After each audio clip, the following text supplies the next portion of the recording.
Chers amis, chers camarades, nous allons ouvrir ce 80e congrès du Parti socialiste, dès lors que tout le monde se sera un peu assis. Alors, dans notre histoire commune, les congrès, notamment dans notre parti, sont toujours des moments importants. C'est des moments parce qu'on fixe ensemble une ligne politique. C'est un moment où, à tous les échelons, nous choisissons nos responsables dans les sections, dans les fédérations, au plan national. Ce sera le programme du congrès un peu plus tard. C'est aussi une histoire jalonnée de villes différentes. On se rappelle d'Épinay, on se rappelle de Metz, on se rappelle d'autres villes. On se rappelle aussi, ces derniers jours, on a mentionné notamment Rennes et Reims pour d'autres raisons. Mais ça a été aussi Marseille, une fois, en 1937, en juillet 1937, le 34e, je crois, congrès de la CFIO a eu lieu à Marseille. Donc nous sommes, quelques décennies plus tard, de retour à Marseille. Et nous aurons l'occasion, et Marie notamment aura l'occasion d'y revenir dans quelques secondes. Juste pour vous dire, sans détailler le programme, qu'à partir de cet après-midi, ce sera un peu la même chose demain, le programme va être parcouru à la fois de table ronde. Cet après-midi, ce sera une table sur l'autonomie et la jeunesse, et puis dans un second temps sur l'Europe. Et entre ces tables rondes thématiques, il y en aura d'autres demain, eh bien, nous aurons un temps de discussion des textes d'orientation. Chacun pourra s'exprimer à la fois après la table ronde sur l'autonomie vers 15h30, 16h, et puis ensuite, plus tard, vers 19h, puisque nous terminerons cette soirée au mieux à 20h, au pire quelques minutes plus tard. Et je crois qu'ensuite, il y a d'autres réjouissances où on se séparera entre textes d'orientation. Voilà pour le programme de cet après-midi, en tout cas. Et on va essayer d'animer avec Marie Leverne aujourd'hui et demain ce congrès, cette séquence tous ensemble. Merci Luc, bienvenue à vous, bienvenue aux délégués, aux auditeurs, bienvenue aux membres de droit, aux délégations étrangères, nombreuses venues assister à nos débats et partager ce moment avec nous. Votre présence nous honore. Elle est pour nous le signe essentiel que le socialisme que nous avons en partage est internationaliste.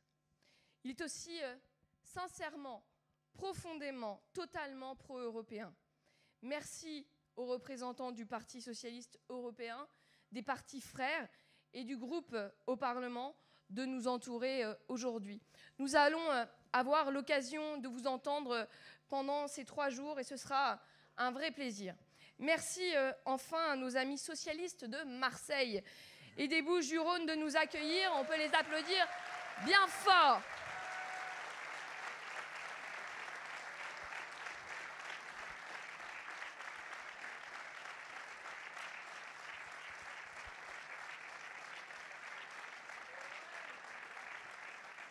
Ils le méritent.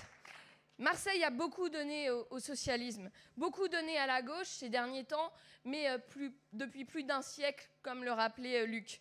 C'est une grande fierté d'être ici aujourd'hui. Et peu de villes peuvent s'enorgueillir d'avoir à ce point contribué à l'élaboration du socialisme, à l'unité de la gauche, à ce rassemblement, chers camarades, qui permet l'accession au pouvoir.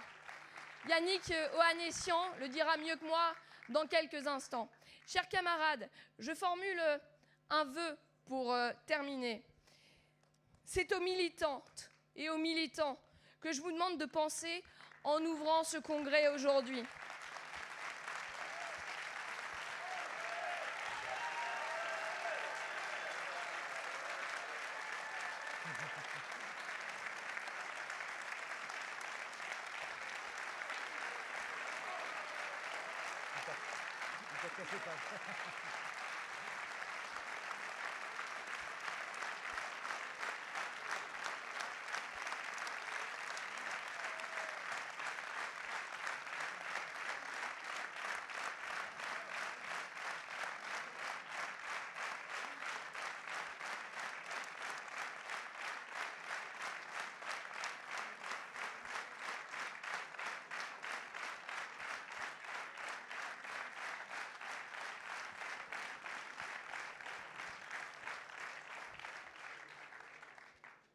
c'est bien de vous applaudir et d'applaudir le premier secrétaire.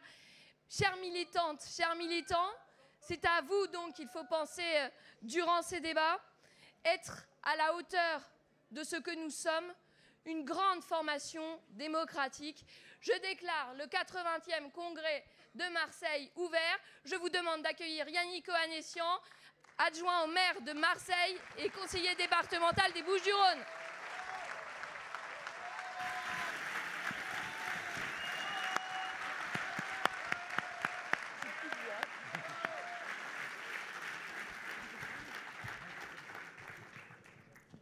Est-ce qu'on m'entend bien?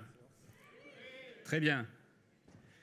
Chers délégués, chères auditrices et auditeurs, chers amis, chers camarades venus des quatre coins de France, bienvenue. Bienvenue à Marseille pour le 80e congrès du Parti socialiste. C'est une grande joie, un honneur immense de vous accueillir aujourd'hui dans la cité phocéenne, sous un ciel clément, comme bien souvent ici, dans notre ville. Depuis 1937, et cela vient d'être rappelé, Marseille n'avait plus accueilli le congrès des socialistes. C'est dire toute notre satisfaction et notre fierté. Permettez-moi au préalable de remercier chaleureusement les bénévoles qui travaillent depuis plusieurs semaines à la réussite de ce congrès pour vous y accueillir.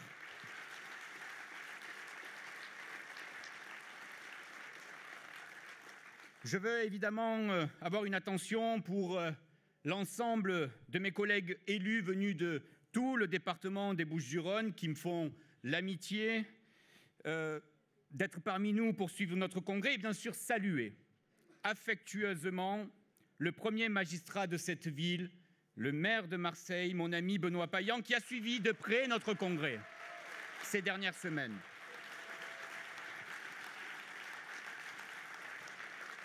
J'adresse mes plus vives salutations aux délégations européennes et étrangères qui nous font le plaisir de participer à nos travaux 3 jours durant. Enfin, mes souhaits de bienvenue vont également aux journalistes venus en nombre, je ne comprends vraiment pas pourquoi, pour qui nous nous sommes efforcés de réaliser les conditions nécessaires leur permettant de suivre avec beaucoup d'attention nos travaux.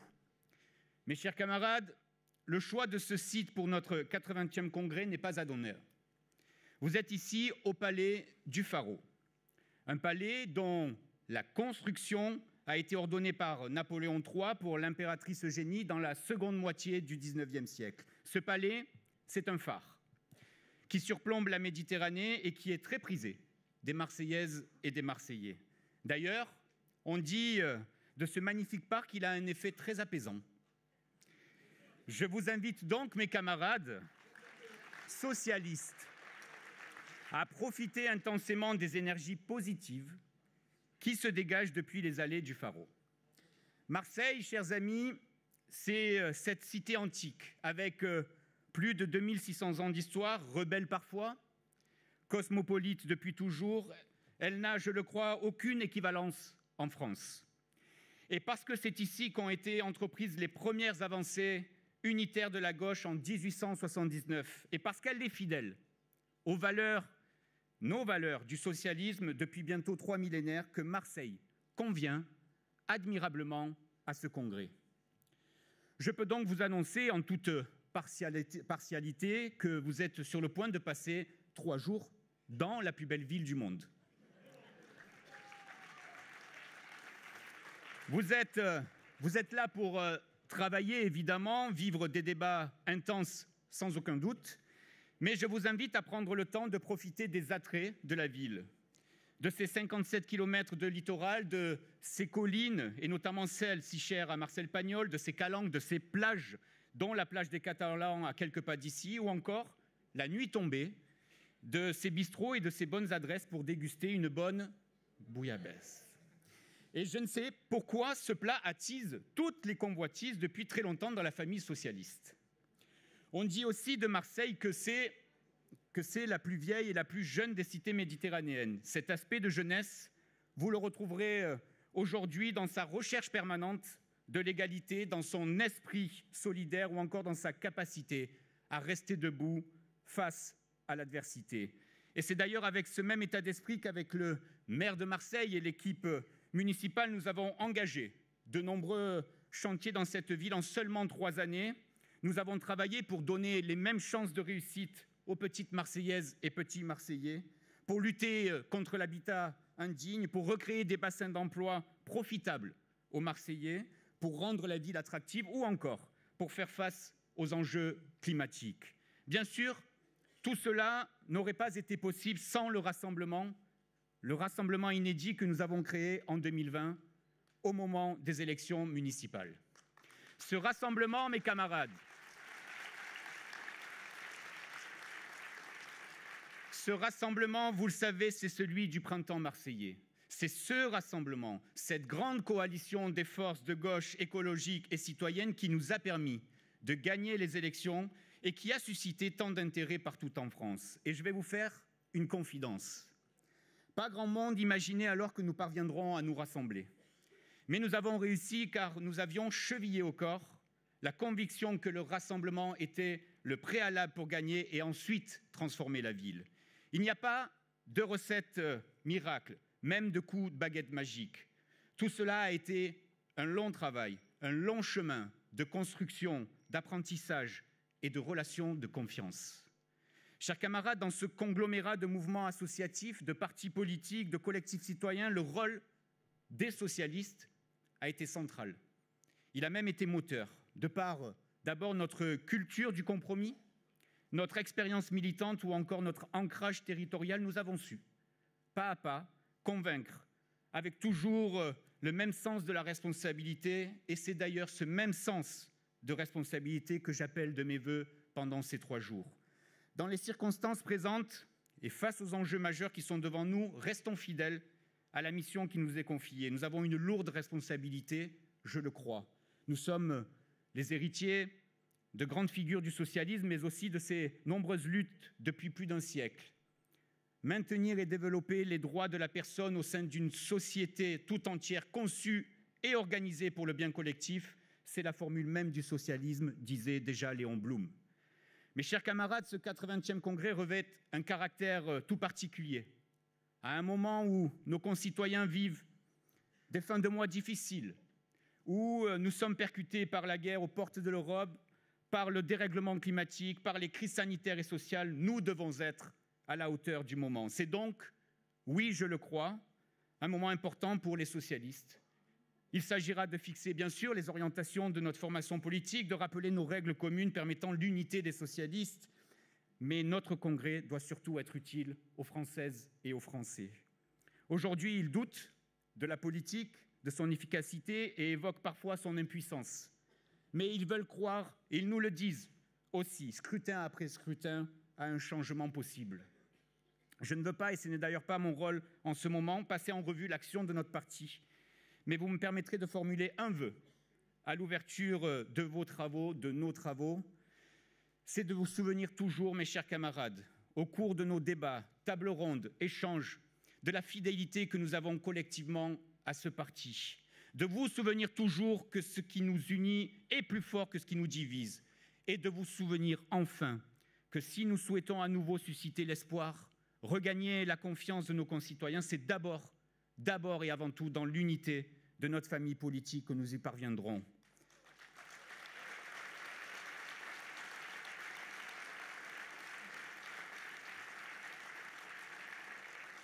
Je souhaite, pour terminer, camarades, que vous gardiez de ce congrès, évidemment, un excellent souvenir, non seulement par l'agrément de votre séjour, mais aussi et surtout par l'importance des décisions que vous prendrez et qui, j'en suis persuadé, feront que de ces assises, notre parti sortira plus fort et plus offensif que jamais dans l'affirmation de nos valeurs. Bon congrès à toutes et à tous.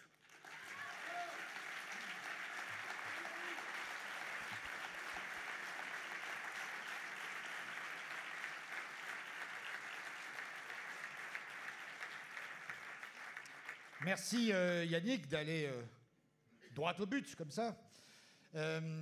Je croyais d'ailleurs que quand il parlait des spécialités marseillaises, il a cité la bouillabaisse. Il y a une autre spécialité, mais peut-être n'a pas-t-il voulu insister là-dessus, c'est le pastis 51, mais comme c'est un chiffre qui en ce moment fait un peu polémique, je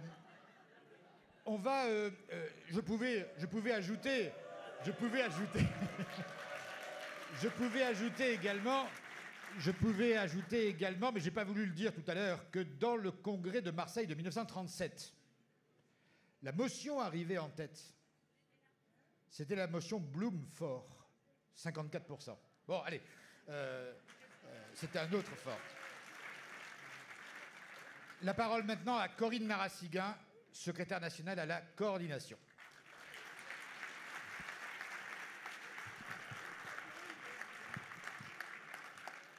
Bonjour mes camarades. Bienvenue donc à ce 80e congrès du Parti socialiste. Il fait un peu froid dehors, mais le soleil marseillais est toujours au rendez-vous et l'atmosphère chaleureuse, toujours chaleureuse de cette ville, je l'espère, ravivera entre nous l'esprit de camaraderie pour ce week-end et pour les semaines et les mois à venir. Ce congrès, il n'a pas commencé ces derniers jours, contrairement à ce que la tempête médiatique pourrait le laisser penser. Ce congrès, il a commencé le 4 octobre 2022 et avec un processus qui a permis beaucoup de débats entre nous, des débats qui se sont bien déroulés avec au départ 6 contributions générales qui sont devenues 3 textes d'orientation. Et il y avait eu encore, bien sûr, auparavant, toute la phase des contributions thématiques qui ont été fort nombreuses et qui devront continuer à nourrir, ce travail-là devra continuer à nourrir, bien entendu, le travail du parti dans les mois à venir pour la construction de notre nouveau projet. Il y a eu des dizaines et des dizaines d'AG fédérales et aussi dans les sections. Tout cela s'est passé dans notre esprit, toujours de débat en respectant les uns et les autres, parfois des débats vifs, mais avec cet esprit de faire vivre la démocratie de notre parti et d'en sortir une ligne politique claire qui sera aussi, bien sûr, mise en débat tout au long de ce congrès. Mais je voulais le rappeler que ce congrès, nous sommes ici, délégués, auditeurs, invités, membres de droit, ici tous pour porter le moment de conclusion à un long processus auquel tous nos militants, et près de 24 000 d'entre eux ont voté, tous nos militants ont participé pour faire continuer à vivre ce qu'est ce parti, ce qu'a toujours été ce parti. Ce congrès est très regardé, je disais, depuis quelques jours, mais pas uniquement parce qu'il y a des controverses, mais d'abord et avant tout parce que, pour la première fois depuis bien longtemps, les Françaises et les Français ont, je crois, pris conscience que de ce qui se passe chez les socialistes, de l'avenir du Parti socialiste, dépend aussi l'avenir de toute la gauche et de l'écologie. À un moment où l'extrême droite est plus que jamais aux portes du pouvoir et où nous avons la responsabilité, toute la famille de la gauche et de l'écologie, à porter l'alternative à la droite libérale et conservatrice. Et c'est aussi à ce moment solennel que je vous rappelais, à ce moment dans lequel nous sommes. Il y a en ce moment même, il y a eu déjà, il y a quelques jours, plus de 1 million de personnes dans les rues. Il y aura encore dans quelques jours, mardi, un grand mouvement de nouveau qui se mobilisera avec les syndicats, avec toute la gauche syndicale, toute la gauche politique, la gauche citoyenne. Nous devons être bien sûr tous rassemblés et nous serons tous rassemblés parce que nous portons tous ces valeurs et ces préoccupations qui sont d'abord et avant tout ceux de la justice. Et donc, dans ce moment où, dans ce congrès, où bien sûr les débats vivront, ils seront peut-être vifs, rappelons-nous toujours pourquoi nous nous sommes engagés au Parti socialiste. Quel est le sens de notre engagement ? Le sens de notre engagement, c'est la justice. Et c'est tout cela que je vous invite, au terme de ces travaux, à continuer à défendre ensemble dans les semaines et les mois qui viennent. Alors, mes camarades, je ne serai pas plus longue puisque, comme d'habitude, nous sommes en retard sur le planning. Je vous souhaite un très bon congrès.